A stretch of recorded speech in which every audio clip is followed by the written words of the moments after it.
It's neck and neck as they go towards the line.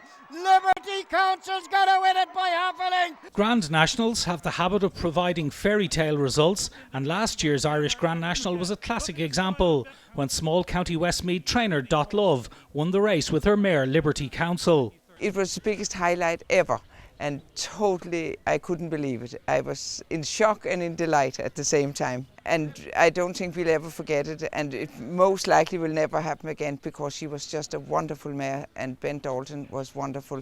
They just clicked and it worked out to the best. Boylesports will sponsor the Irish Grand National for the first time this year, and Ireland's largest independent bookmaker is delighted to support such an iconic race. It's the most historic race on the calendar, and I think what makes it a beautiful race for everyone to get involved is you don't have to be a top trainer, you don't have to be a top owner, and you don't have to be a top jockey. I think when you look at it, Barry Geraghty's never won the race.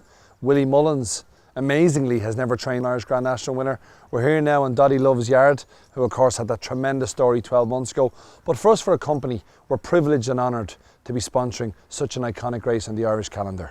The entries for this year's Boylesports Irish Grand National have a quality feel, and senior national hunt handicapper Noel O'Brien says it has the makings of a great race. Right the way down you have horse that won at Cheltenham, you have previous winner of this race, and no, hugely competitive.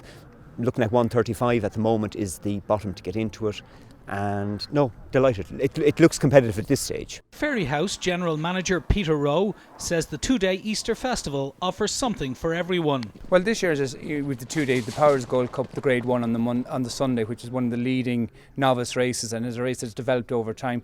And then on the Monday we have the Boylesports Irish Grand National. There's plenty from the fashion side. We've the Carton House Most Stylish Lady competition, Rosanna Davison as judging that along with Brendan Courtney, and again and plenty of children's entertainment on both days, and children at Fairyhouse, as always, our under 18s are free. Fairyhouse is jockey Barry Geraghty's local track, and it's one of the few races that this decorated rider has yet to win.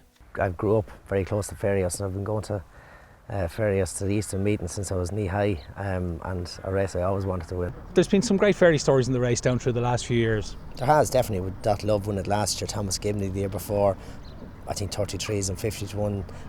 It's a bit like the English National, you need an awful lot of luck in it, and it's probably better suited to the lighter weighted horses with the pace to go, to keep going that gallop for as long, for 3.5 mile. It's probably handier to be closer to 10 stone than 12 stone, so I'd say it suits the ones down the bottom really. One man who has won the Boylesports Irish Grand National in the past is jockey Andrew McNamara, who says the win gave him one of the best days of his life.